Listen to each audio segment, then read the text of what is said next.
Vous savez, la Tunisie, elle se situe dans une région où l'eau est quelque chose de très important, vu les quantités de pluie qui sont un peu maigres par rapport à l'Europe, par exemple, de façon à ce que chaque goutte de pluie a son importance. Et il faut prendre en compte qu'en Tunisie, nous aurons une croissance de la population, car nous allons atteindre d'ici quelques années les 12 millions d'habitants. Donc il faut prendre des mesures afin que l'eau soit disponible à tout Tunisien. Et vous savez qu'en Tunisie, maintenant, 93% de la population elle est servie par un réseau d'eau potable. Donc il faut préserver cette cadence et même l'améliorer.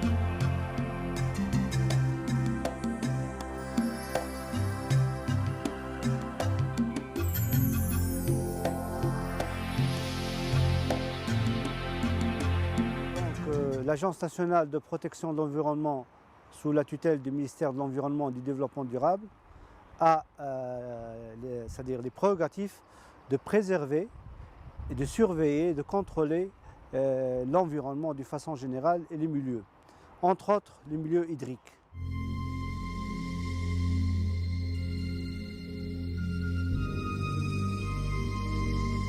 Le programme LIFE est un programme qui vise à appuyer dans l'Union européenne une série d'initiatives dans le domaine de l'environnement.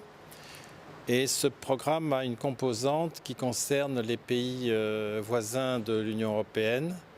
Cette composante permet d'appuyer des actions et des initiatives dans ces pays qui visent à développer les capacités opérationnelles sur le thème de l'environnement. Il touche à des thèmes extrêmement variés. Et les acteurs principaux de ce programme sont des acteurs qui sont dans ces pays tiers. La proposition qui a été faite par les autorités tunisiennes était conforme aux priorités de la Tunisie. Nous savons bien que le thème de l'eau est particulièrement important pour ce pays et la proposition visait à développer les capacités opérationnelles pour renforcer les contrôles et la mise en œuvre des orientations tunisiennes sur le thème de l'eau.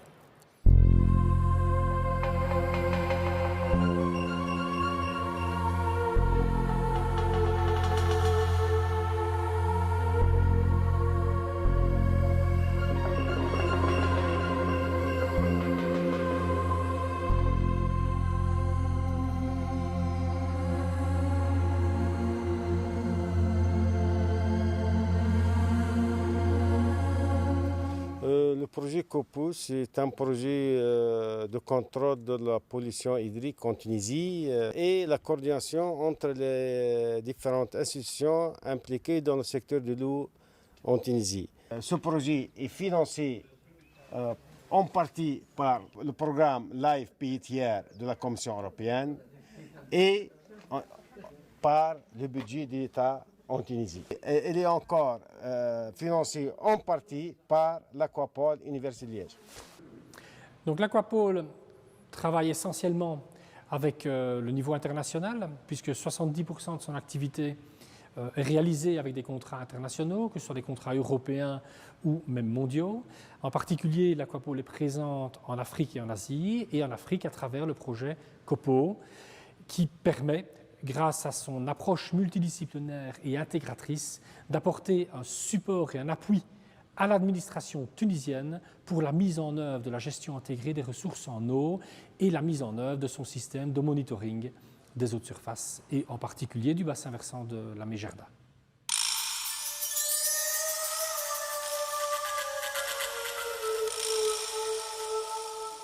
Donc l'Aquapole de l'Université de Liège en Belgique a été sollicité par la NPE pour contribuer à ce projet. Son expertise a été notamment utilisée pour la rédaction du manuel de procédure. Ce manuel de procédure donc, qui est à la base du fonctionnement du réseau de contrôle de la pollution des eaux. On a également rédigé avec la NPE le cahier des techniques des charges pour l'appel d'offres des laboratoires mobiles et de l'équipement nécessaire au projet. Nous avons également été sollicités pour tous les aspects liés à la formation et ceci s'est fait au travers de sessions de formation ici en Tunisie pour les cadres et les techniciens de la NPE. Ici, je voulais rapidement vous présenter la manière de contrôler, de faire une surveillance de l'environnement et des prélèvements. Donc, là, c'est pour vérifier un peu que ces qualités sont respectées.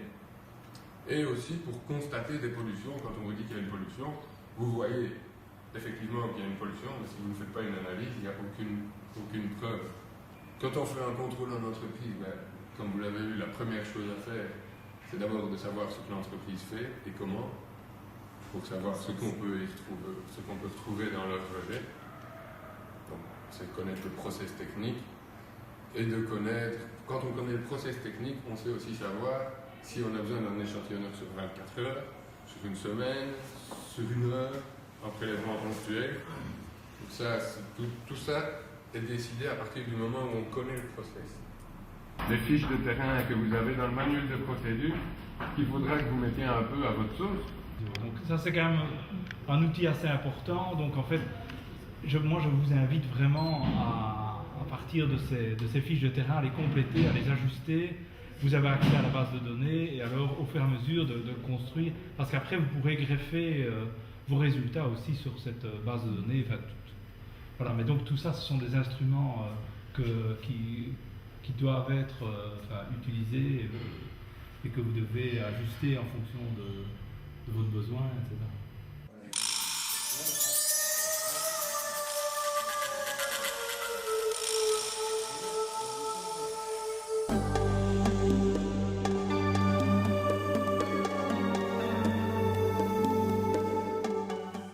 On organise une formation pour mettre en route ces laboratoires mobiles. Donc, ça va être l'utilisation des procédures. Il y a quelques cours théoriques qu'on a donnés pendant la formation. Et on fait aussi beaucoup de pratiques de laboratoire pour pouvoir utiliser ces laboratoires correctement et pour que les opérations se passent bien.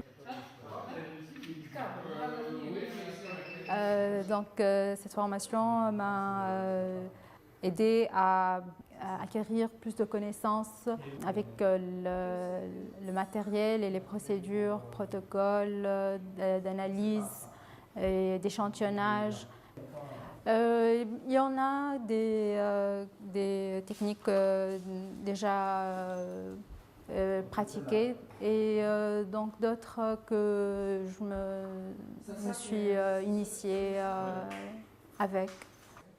La formation durait en tout 1 semaine ici pour la partie du Sebedo, mais la formation se poursuit encore 1 semaine sur le terrain pour éprouver encore le matériel, pour tester le matériel et surtout pour réaliser des mesures qui seront nécessaires au suivi de la qualité des eaux ici en Tunisie.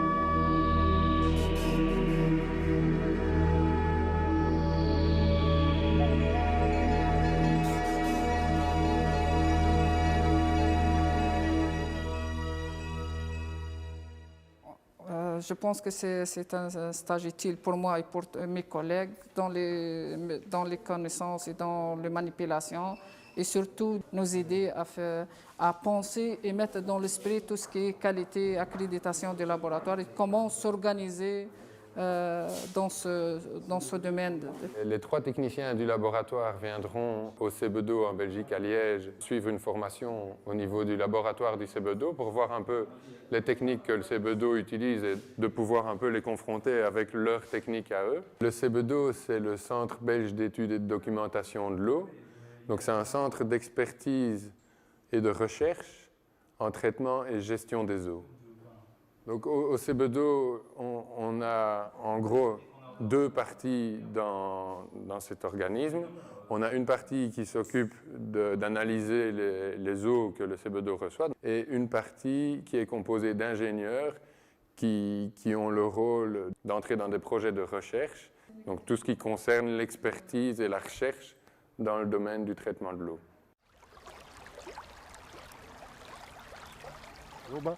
Nous sommes au site de la station hydrométrique de Gardimaou. C'est une station qui fait partie du réseau de base de la DGRE. Elle date depuis 1946. Elle contrôle pratiquement tous les écoulements qui viennent du territoire algérien.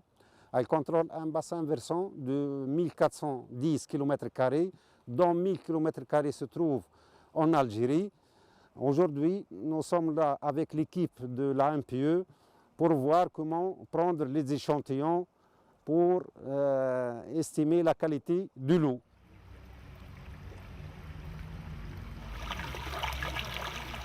pH 8,80.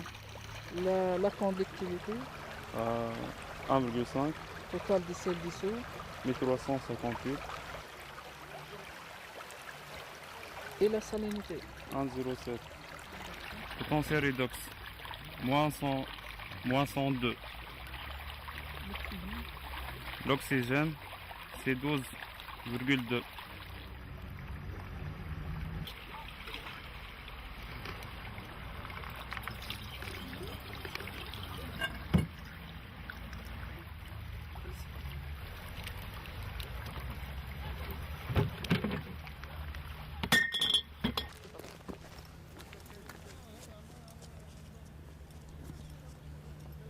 On est ici à la station de recharge artificielle avec les eaux usées traitées de la nappe de Oued Souhil. Cette nappe, avant, elle a été très exploitée. Bon, la surexploitation a fait l'intrusion de l'eau de mer, l'eau salée.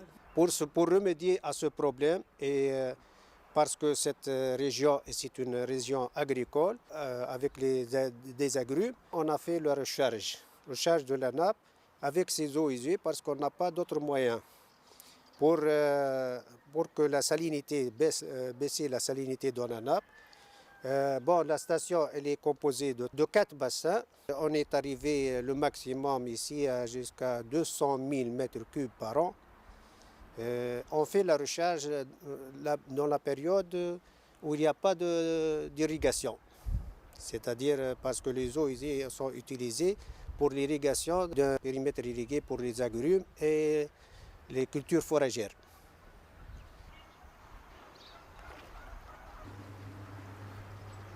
Grâce au projet COPCO, on va maintenant avoir une eau bien contrôlée. Maintenant, on ne connaît pas exactement la profondeur de la nappe. On va le mesurer directement avec cet appareil-là. Elle va nous donner un signal sonore lorsque l'appareil touche l'eau. Je suis à 1 mètre, 2 mètres,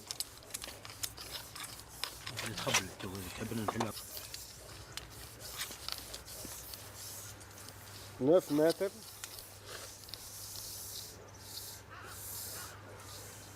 11 mètres. هذاك النيفو ستاتيك. Le niveau statique, c'est 11 mètres 48. Avant, on a mesuré l'analyse physico-chimique dans le bassin. Maintenant, on va mesurer l'analyse physico-chimique dans la nappe. On va descendre la sonde multiparamètres dans le piézomètre pour mesurer ces paramètres. Je peux t'aider? 13 mètres. 13. Pour la température, 20,72. 12. Pour la conductivité, 4,06 millisiemens. On remarque que la salinité est un peu élevée, 2,37 au lieu de 1,82. Et la température aussi. La température Très aussi. élevé, ok. Bon, C'est tous les paramètres sont changés. Oui.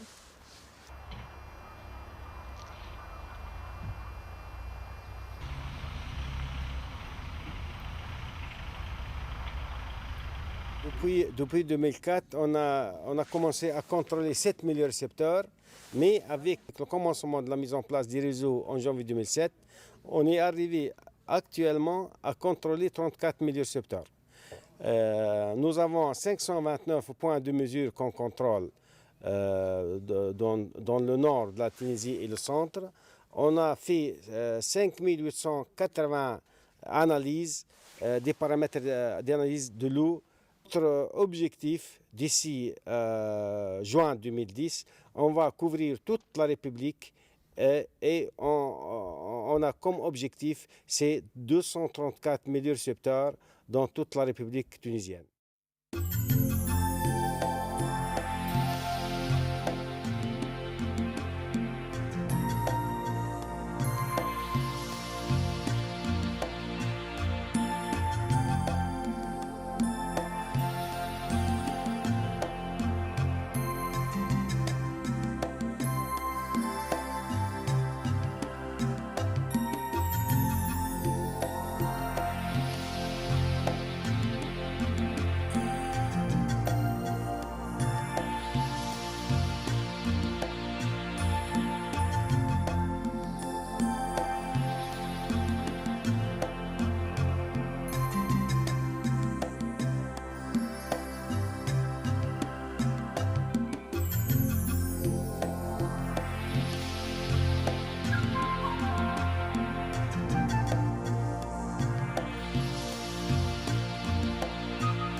La chlorophylle, c'est Chlorophylle. 3,6. Après, qu'est-ce que vous avez? Potentiel redox. Oui. C'est moins 89. Moins 89. On va prendre le prélèvement des échantillons tout de suite et on va analyser dans le laboratoire mobile qui est installé juste à côté.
mesures et toutes les données sont récupérées et sont publiées. Depuis 2007, on a réalisé 2 documents, le rapport annuel 2007 et le rapport annuel 2008. Et on a réalisé 2 bulletins, le bulletin numéro 1 et le bulletin numéro 2 pour l'analyse des eaux en Tunisie.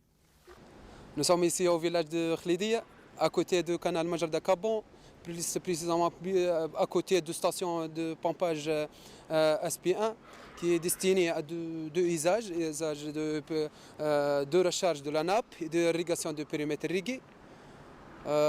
Cette canal vient du barrage de la Roussia vers la station de Billy, le long de 120 km à peu près. L'équipe de l'MPE aujourd'hui est ici pour prendre des échantillons pour faire quelques analyses de qualité des eaux.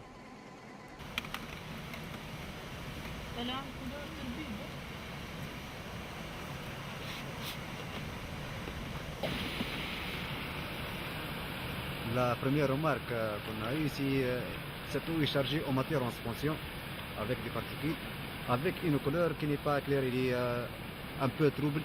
Aussi, il y a des algues. Il y a des algues au fond.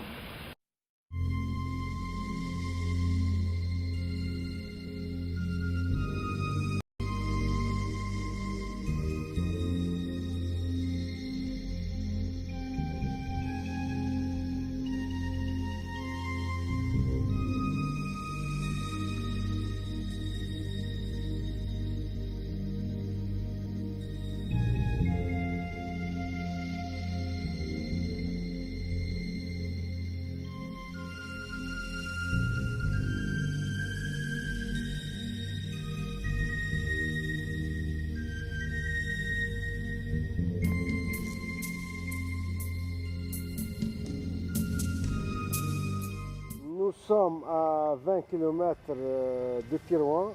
Maintenant, on va prélever un échantillon d'un puits de surface. Le niveau statique de ce puits est de moins 40 mètres. On va utiliser un équipement acquis dans le cadre du projet COPO.